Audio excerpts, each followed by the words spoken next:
Le maïs fait partie des céréales les plus cultivées et consommées ici en Afrique subsaharienne, si ce n'est d'ailleurs le plus consommé. Et pourtant, une grande partie de ce que nous consommons provient de l'étranger, notamment des États-Unis, de l'Argentine, du Brésil.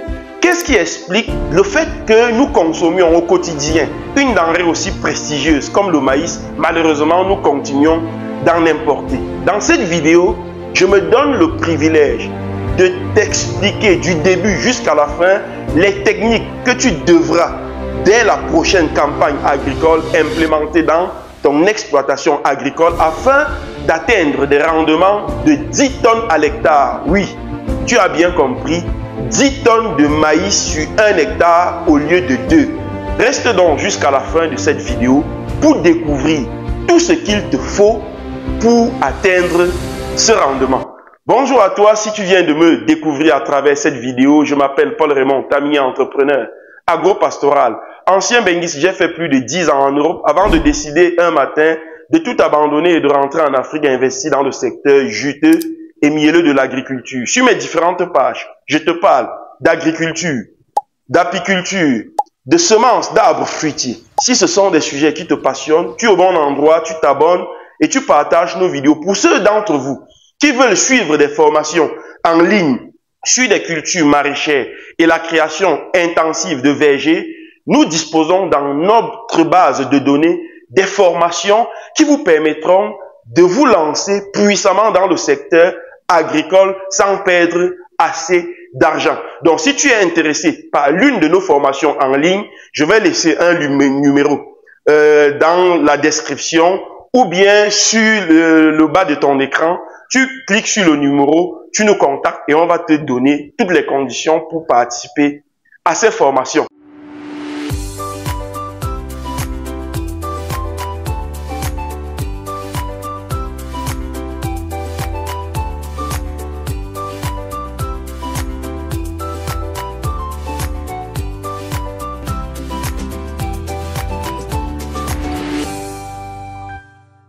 Pour atteindre le rendement de 10 tonnes d'or à l'hectare, voire plus, il y a plusieurs paramètres qu'il faudra tenir en considération.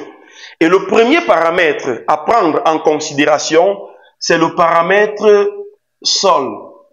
C'est-à-dire, quel est le style de terrain que vous disposez pour vous lancer dans la culture du maïs?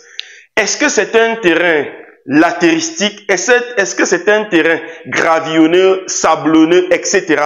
Donc, le paramètre sol est important. Est-ce que votre terrain est fertile pour pouvoir vous donner le rendement de 10 tonnes?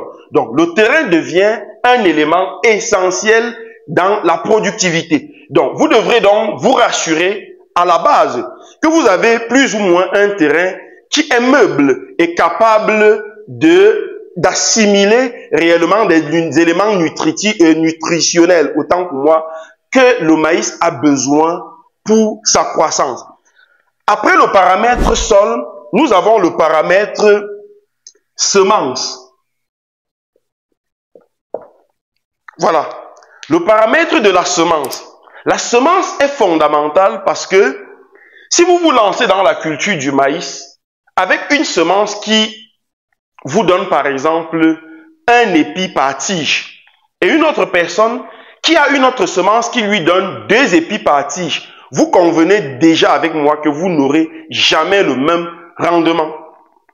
Ça veut dire que celui-là qui a un épi par tige qui peut-être peut peser 200 grammes, l'autre en aura 2, c'est-à-dire 400 grammes. Donc le paramètre semence devient aussi un paramètre très important, d'où la nécessité de choisir des semences qui vont vous rapprocher de votre objectif. Le troisième paramètre ici, ce sont les intrants. Et lorsqu'on parle d'intrants agricoles, on parle de tout ce que la plante a besoin pour son épanouissement, pour son développement. On parle des pesticides, on parle des engrais chimiques ou naturels, tout dépend de vous, mais il s'agit ici de tout ce que la plante a besoin pour son développement. Après les intrants agricoles, qu'est-ce qu'il y a? Il y a le suivi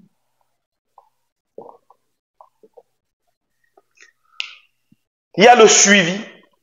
C'est-à-dire que, est-ce que vous allez semer votre maïs et l'abandonner et venir tout simplement la veille de la récolte? Non, parce que lorsqu'on parle de suivi, il y a ce qu'on appelle le sarclage, il y a le butage, etc. Il faudrait donc éviter que le maïs soit permanemment en contact en compétition avec des mauvaises herbes. Il y a un autre paramètre qui entre en jeu, qui est le paramètre eau. Voilà, parce que lorsqu'on parle de la culture à haute densité déjà, il faut savoir que vous aurez besoin certainement de l'eau pour irriguer les plantations. Surtout si vous faites la contre-saison, c'est-à-dire que vous voulez cultiver en saison sèche, vous aurez forcément besoin de l'eau. Et quand bien même vous lancez la culture en saison pluvieuse, vous aurez toujours besoin de l'eau parce qu'en saison pluvieuse, il ne pleut pas tout le temps. Et dans des cultures intensives, on a besoin, lorsqu'il ne pleut pas, d'apporter de l'eau à la plante. Mais il faut aussi savoir que vous pouvez respecter tous ces paramètres et un seul vient vous mettre hors de la plaque. Et ce paramètre, donc, c'est quoi? Le dernier qui est la densité. La densité de culture. Qu'est-ce que ça veut dire? Ça veut dire que vous pouvez avoir le bon sol, vous avez la bonne semence, vous avez les bons intrants, vous faites le bon suivi, vous arrosez convenablement. Mais si vous ne respectez pas le facteur densité, vous allez être à côté de la plaque. Donc, la densité devient donc l'élément essentiel qui vous permettront d'atteindre votre objectif de plus de 10 tonnes à l'hectare. Et ici, j'ai fait ce schéma pour vous expliquer la densité, les nouvelles densités que nous-mêmes nous avons expérimentées dans nos plantations et qui ont du résultat. Et c'est ça que je suis en train de vouloir vous dévoiler. Voilà donc les densités de semis que les gens qui veulent se lancer dans la culture intensive de maïs devraient adopter pour accroître leur rendement. Vous allez voir que nous avons ici un système de culture en double ligne. Le plus souvent, la culture du maïs, pour ceux qui le font, vous savez, c'est toujours une ligne. On fait une ligne de semis et puis on laisse une distance de circulation, on fait encore une ligne de semis. On laisse la distance de circulation, on fait une ligne de semis, ainsi de suite. On fait une ligne de semis. Et ce type de densité nous rapprochait à 50 000 plants par hectare. Le système que nous avons ici pratiquement double cette mise. Pourquoi? Parce que voyez-vous, ici, nous avons la distance sur la ligne qui est de 20 cm. 20 cm sur toute la longueur. En supposant qu'un hectare, c'est 100 sur 100 mètres.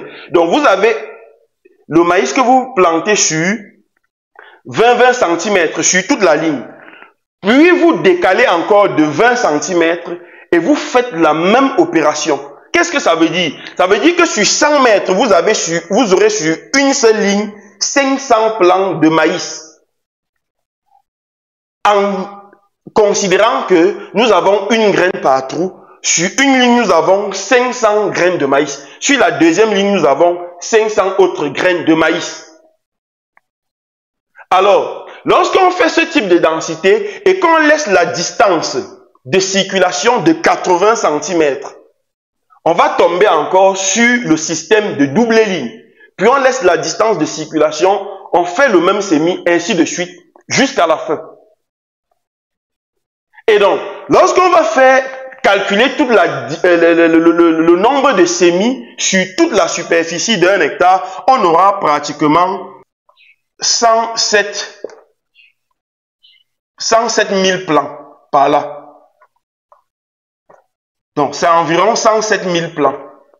Au lieu des 50 000 qu'on a l'habitude de faire. Donc, le but principal ici, en haute densité, comme je vous dis, lorsque vous faites le semis de cette façon, vous voyez que la densité est tellement élevée que, à peine le maïs va commencer à élargir son feuillage, ça va tuer complètement seul les mauvaises herbes. Ce système est à la fois rentable, non seulement parce que ça vous évite d'être dans les champs tout le temps en train de désherber, mais aussi la production est beaucoup plus élevée. Le bémol ici peut se situer au niveau de la taille du maïs, au niveau de la grosseur des épis. Ça se comprend. Mais si vous voulez nourrir le bétail avec votre maïs, les animaux s'en foutent si votre maïs était des gros épis ou des petits épis. Donc, vous voyez que si vous voulez peut-être vous lancer dans la production du maïs à but de faire l'élevage, les densités comme celle-ci seront les meilleures pour votre projet agricole et de l'élevage. Donc, voilà en réalité quelque chose que nous avons expérimenté au fil des ans dans nos exploitations que je tenais à vous partager. Est-ce que ce style de densité vous parle? Dites-moi ce que vous pensez dans les commentaires. Je vais vous lire et on se donne rendez-vous très prochainement pour une autre vidéo tout aussi captivante que celle-ci. À très bientôt.